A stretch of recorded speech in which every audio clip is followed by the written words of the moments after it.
Hello world, it's Birdo Prey 5 Qapla, and welcome to my 5 fixes for Star Trek Strange New Worlds Season 2, Episode 1, The Broken Circle. So you guys will know that when I was reviewing Star Trek Picard, after I put out my very long review and reaction to each episode, I started putting out 5 nitpicks for each episode, and they're shorter videos, and they did pretty good. I decided instead of just doing nitpicks, though, I would step up my game, at least for this first episode of Season 2, The Broken Circle. I figured I could give 5 fixes to what I think are 5 of the biggest problems with the episode, or at least 5 problems with the episode. Maybe 6, depending on the episode. So let's just go ahead and get started, because for those who don't know, I did not think this was a particularly good episode of Star Trek. I did not even think this was a particularly good episode of Strange New Worlds. I rated it a 3 out of 10, and even a day or two later, rewatching parts of it, I stand by it. In fact, if anything, I'm tempted to lower the score. I thought it was awful, frankly. Mostly because they got closer to Star Trek Discovery than staying in their own or going off in their own direction. And for all the problems I had with Terry Matalas on Star Trek Picard, which I think is a far better Trek than Strange New Worlds, though I didn't think it was better than The Next Generation or Classic Trek. It was clearly the best new Trek we've had to date. Strange New Worlds has sadly decided to double down on its roots. It was a spin-off of Star Trek Discovery, and it seems that Season 2, they're re-embracing Star Trek Discovery more so than even Season 1. And I've heard rumors from people who know things that, in fact, every episode, or most, not all episodes coming up, there are more Star Trek Discovery actors that are going to be appearing in future episodes. So that is not the direction I was hoping for Strange New Worlds. But right off the bat with this episode, one of the first things that kind of threw me for a loop was at the beginning, Captain Pike and First Officer Una, who is currently in custody under arrest, being waited on her trial awaits, and that'll be episode 2. She's been arrested for lying about her species. She's not human. She's another species, and that species practices genetic engineering. And so because of that, she's not allowed in Starfleet. And so she's under arrest, and Captain Pike wants to get her the best legal representation he can find.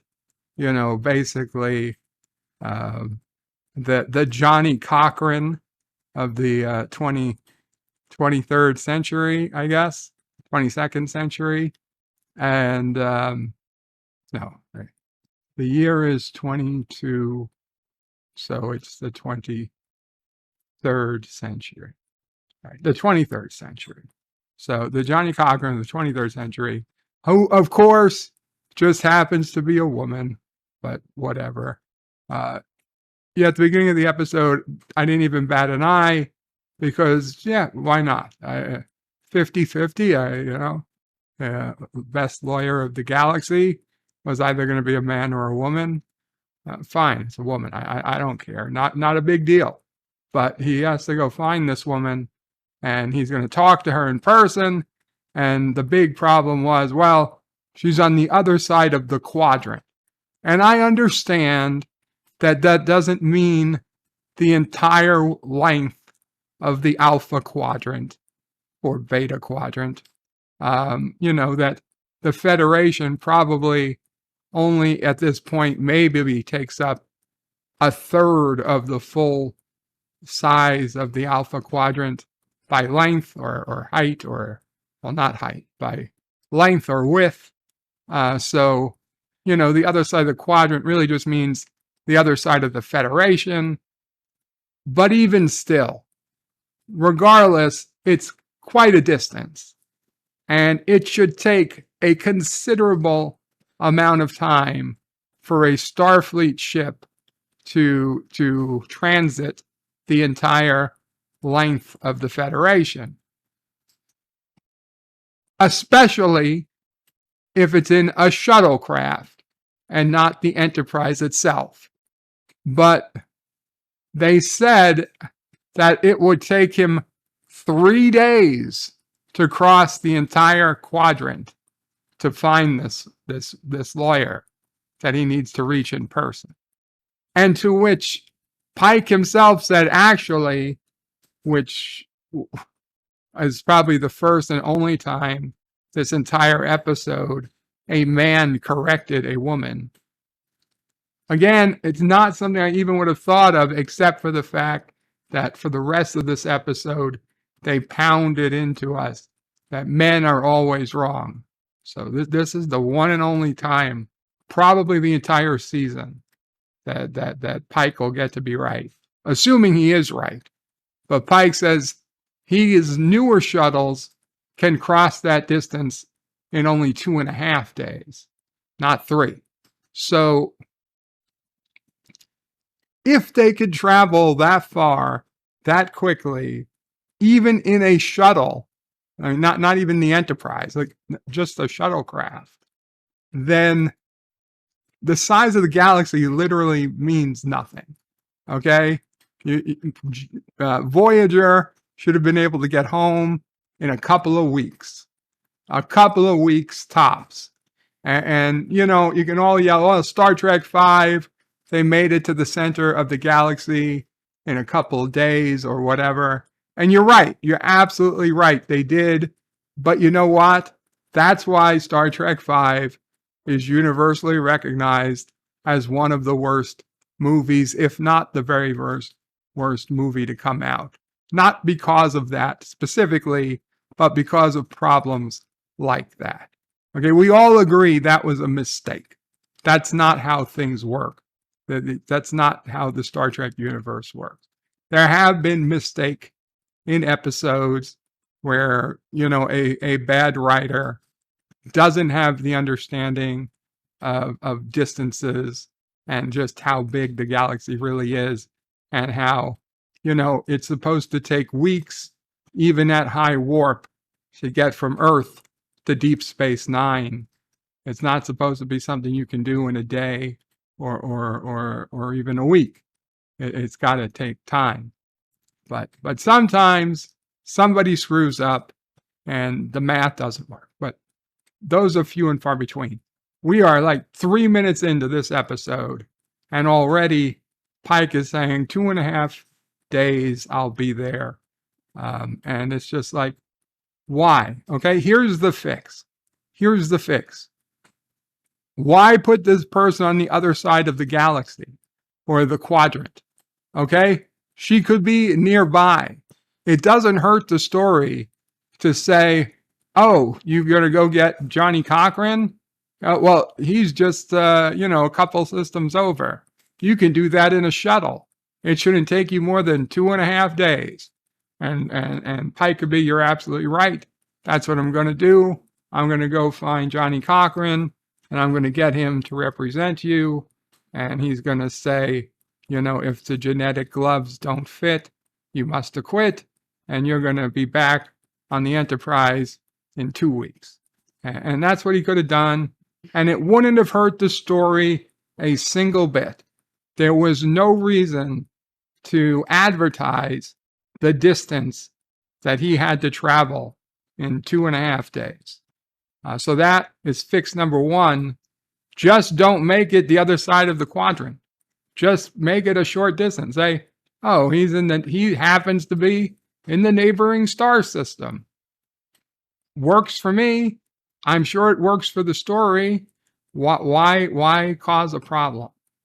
That was an easy fix. Okay, number two. Spock steals the Enterprise. Okay, for whatever reason, and we're going to get up to it. Maybe I'm doing this one out of order. I don't know. But this whole thing of stealing the Enterprise to rescue a comrade, they have to rescue La'an Noonien-Singh, who is on sabbatical from the Enterprise, and Uhura, and we'll get into this separately, but Uhura picks up a communication from La'an saying Enterprise, help needed immediately, Federation, the Federation threat, the Federation, big threat to the Federation. I need the Enterprise immediately. Come get me at this planet. And that's all she could encode. That's all that Uhura could pick up. And so Spock has to steal the Enterprise because Admiral or Commodore April is like, no, Spock, you can't take the Enterprise to go searching for this missing comrade who is saying on a Starfleet frequency, declaring an emergency that there's a threat to the Federation. No, we're just going to hope it all works out. And you're ordered not to go pursue another member of Starfleet. So Spock immediately decides, well, Captain Pike's not here, so it comes down to me to steal the Enterprise to save a member of the crew.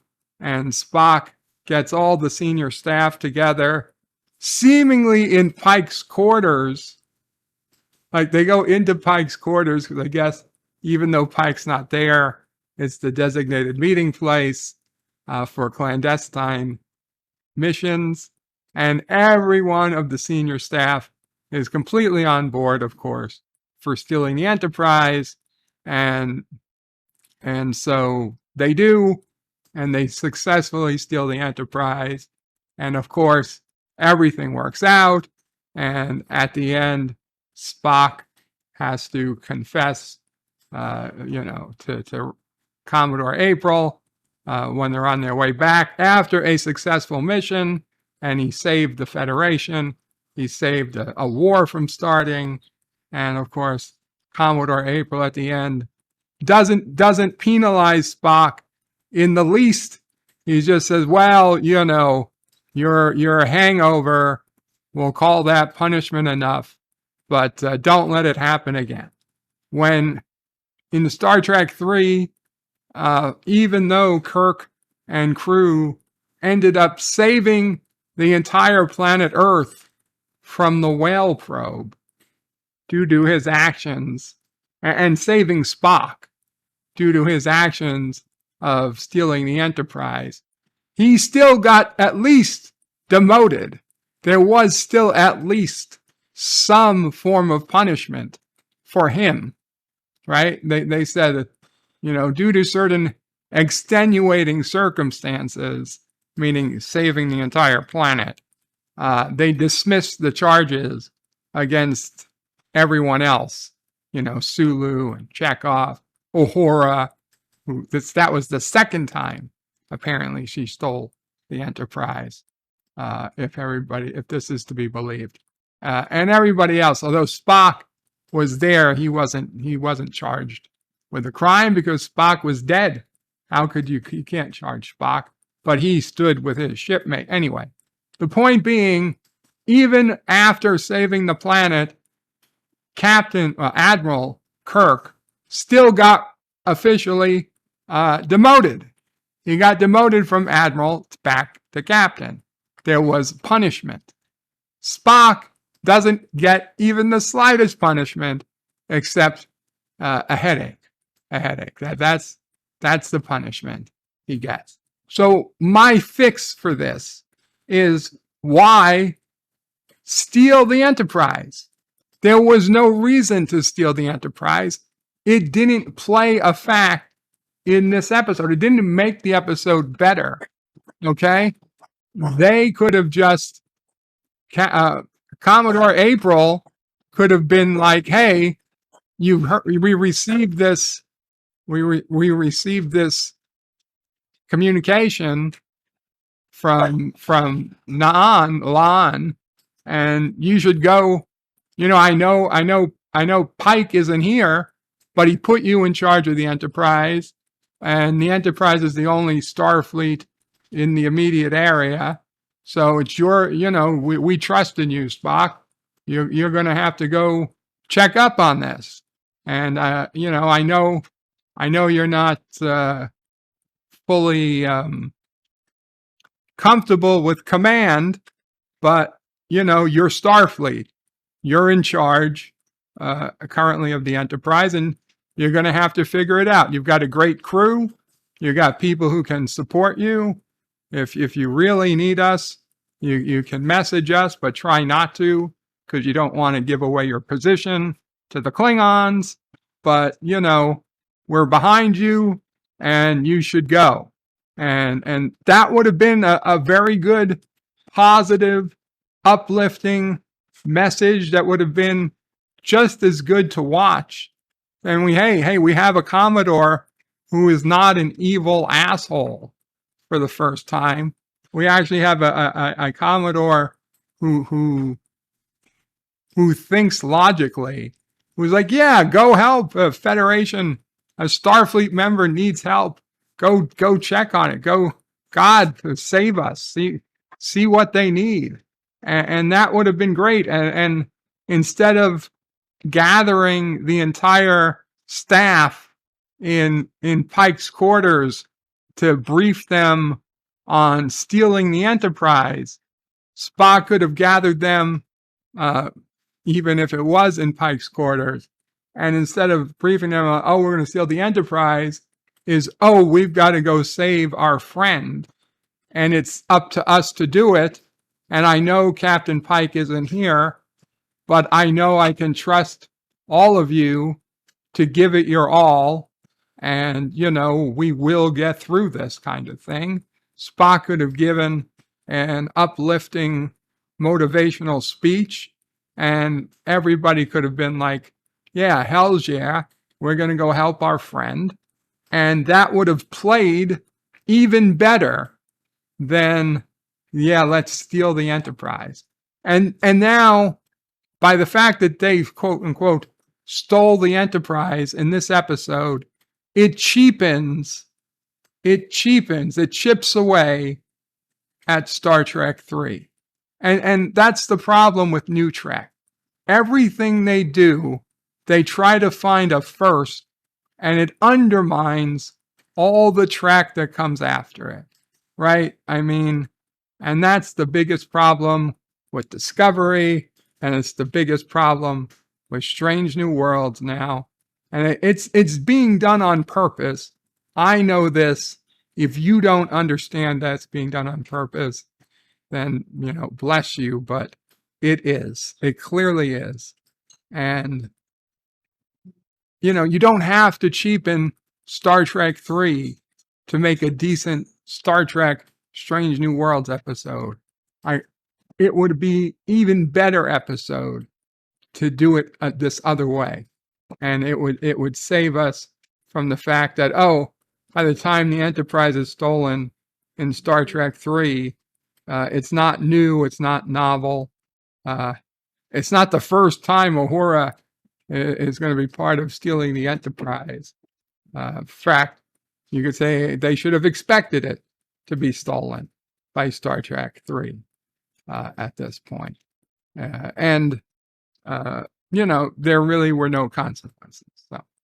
So fix number 2 is just Don't make the Enterprise stolen.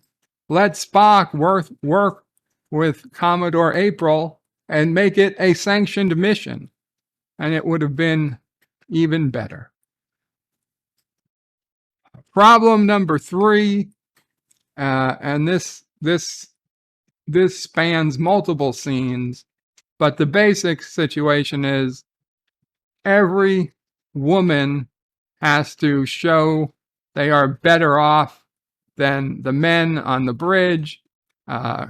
We have Uhura, who tells off the man who comes to upgrade her station. And he's like, I just need a few minutes to upgrade your station. Where you're in spacedock, he correctly points out, you're in spacedock. What are you even listening for? I mean, because spacedock clearly has a communications officer. I'm sure they have a communications department. They are receiving some untold number of messages. There's really no logical reason that communications are even still enabled on the Enterprise. They're locked in at spacedock. They should be powered off.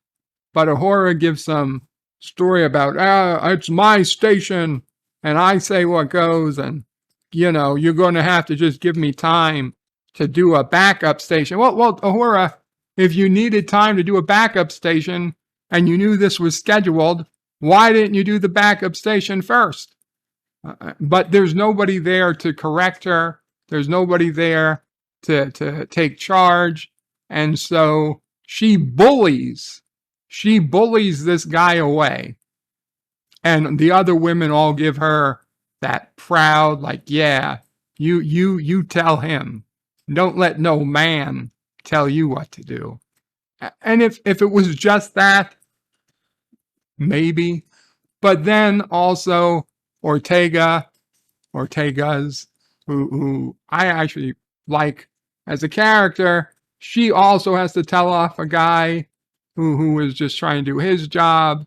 And it's like they beat us over the head that women are superior to men in every way. And it's like, why do we need to do this? But here's the fix. If you still want Uhura and Ortega to give these guys grief, and I could understand, maybe you do,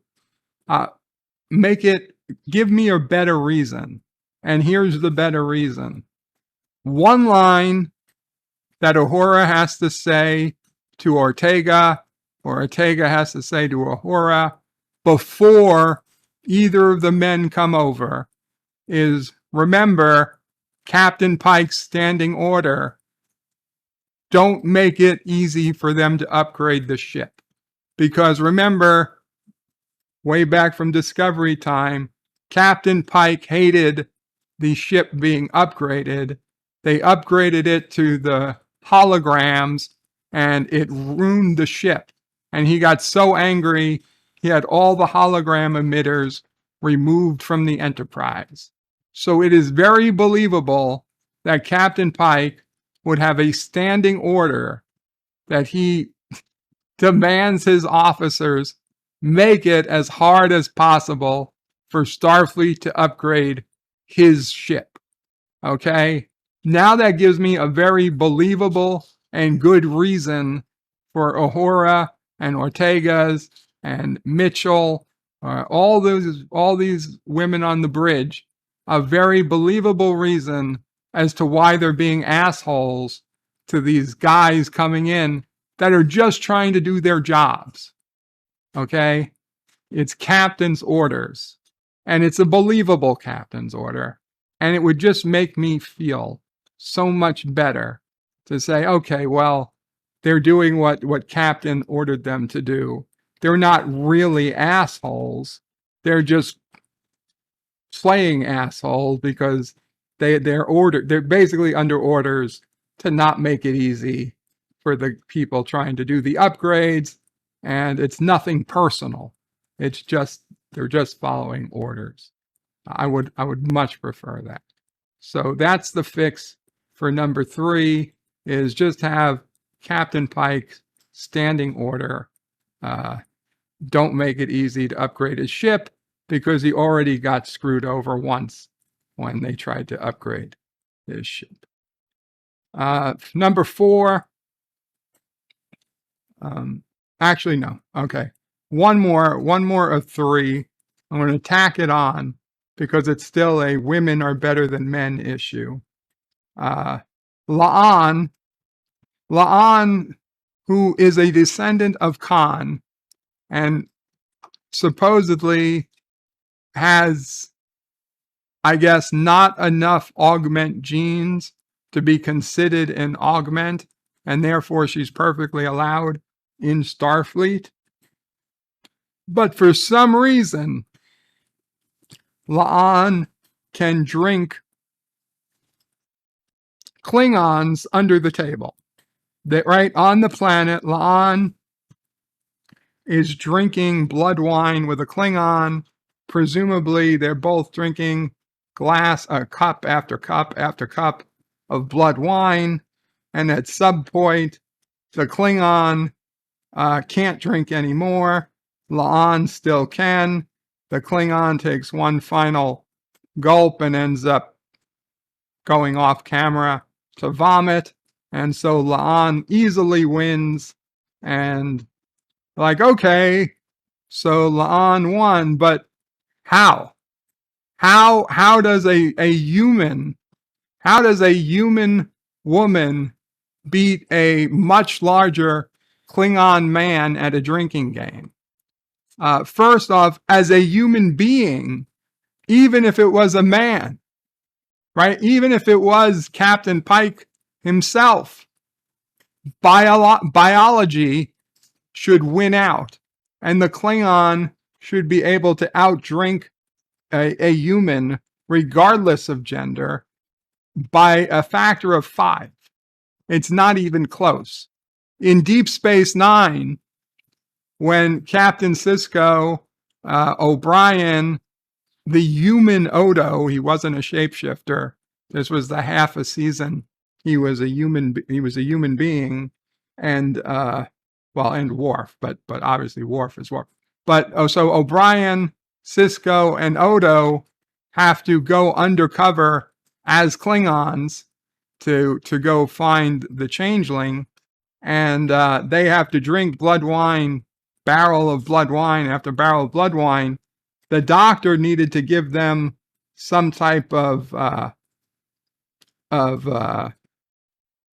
remedy, some type of medication, antitoxin. He needed to give them an antitoxin so that they could have a chance of drinking as much blood wine as needed to not be passed out. So medically speaking, humans cannot drink as much blood wine as Klingons by a long shot. Yet for some reason, with zero explanation, except for the power of being a woman, La'an was able to outdrink the Klingon. And my solution to that is, well, just don't do it. You don't need that scene. You could have done something else. But if you did have to do it, then let her cheat. We can show her cheating, that she takes a drink of an antitoxin or something, and that's the reason she can get through it. But it would have been easy enough, and they're clearly fine with doing drugs this episode, because they have Dr. Mbenga and Nurse Chapel do a ridiculous drug that gives them superpowers. I mean, it's ridiculous that Starfleet is literally says, oh, if you edit your DNA to give you super strength and super speed and all this stuff, you're not allowed in Starfleet. But if you're in Starfleet, you can take this drug that gives you super speed and super strength, and that's fine. We'll give it to you. No repercussions. No repercussions. Take the drug, you're fine. Edit your DNA, and you go to jail. I mean, so that's ridiculous. So that's still under number 3. That this whole ridiculous, the war, the war of the sexes. Those women have to be greater than the men. It's old and it looks ridiculous. I mean, it's just stupid. Okay, La'an out drinking a Klingon guy. Nurse Chapel beating up a Klingon, 2-3 Klingon men at the same time. Nurse Chapel is, what could she be? 110 pounds? Okay, even if she was the strongest 110-pound person in the entire history of the world, it doesn't change physics. 100-pound person, 110-pound person throwing a punch to a 200-300-pound alien Klingon, which has twice the bones, rough exoskeleton. She would just fall down. She would fall down. It looks ridiculous. It doesn't even look believable. Anyway, so number 4, they've introduced a new alien, a new species. The very famous Carol Kane plays Pelia now. Pelia, she's a species called a lanthanite. And lanthanites look completely human and have apparently lived on Earth with humans for hundreds, maybe thousands of years. And they just used to hide in plain sight. And it wasn't until the 22nd century that I guess Earth medicine finally caught up to realize, hey, there's something strange about these people that are living forever. So apparently lanthanites at some point in history decided to, and this is their words, come out. So Pelia, played by Carol Kane, mentions to us that the first human she came out to was Spock's mother, was Amanda. And that's a big deal. Coming out is a big deal in the, I guess, life cycle of a lanthanite who lives on Earth. So it's like when a member of the LGBT community comes out, it's a big day for them. So they wanted, I guess this whole species, whole purpose was to come out, to basically have have this come out, have this analogy to gays, lesbians, bisexuals, transgender community that we have now, which is fine, I guess. I mean, I don't like the idea of an alien species living regularly on Earth as a thing, but we've seen it. We've seen it before. Guinan was living on Earth for hundreds of years. That's canon. And we know Guinan's species is exceptionally long-lived. So, and we know they look just like humans. So why did they need to create another species that's exactly like Guinan's species? Okay, why not just call her an Elorian? We know Elorians existed. We know Elorians have been on Earth for hundreds of years. We know they look like humans. We know they're a wise people. And to be completely frank, before I knew that Pelia was a long-living alien that lived on Earth, she was already giving off the Guinan vibes. I could tell immediately. I was like, okay, she's going to be the source of wisdom on this show. And it needs wisdom because so many of the crew are so young. You need to balance it. So she's an older folk. She's the one, and Captain Pike has wisdom too, but even he's not that old. So you needed some source of wisdom that comes with age, and they gave us a very aged alien to do it. But why not just reuse Elorian? Why make a new species? So the fix for number 4 is just not recast, but just change her from a Lathanite to an Elorian and move on. You can use the same script. So number 5, we get this Gorn attack ship at the end of the episode. And we're like, okay, this is going to be the big bad probably for the rest of the season. And they're going to go with Gorn attacks. And again, this completely undermines the original series episode Arena, where Kirk was the first person in the Federation to fight the Gorn. So what can you do to correct this? Well, change it from a Gorn attack ship to literally any other species. Okay, there's no great species. Even if it was Romulan or Klingon or anything else, Vulcan, Tellarite, Andorian, Cardassian, none of it's going to make sense because there was no war. There was no war at this point in Federation history. But for Christ's sakes, anybody but the Gorn, just fix it. And then, for the love of God, I mean, that's what's going forward is don't write a war story. You can't do a war story in a prequel. It doesn't work. It doesn't work. So I know, I'm sorry. That's a shitty fix.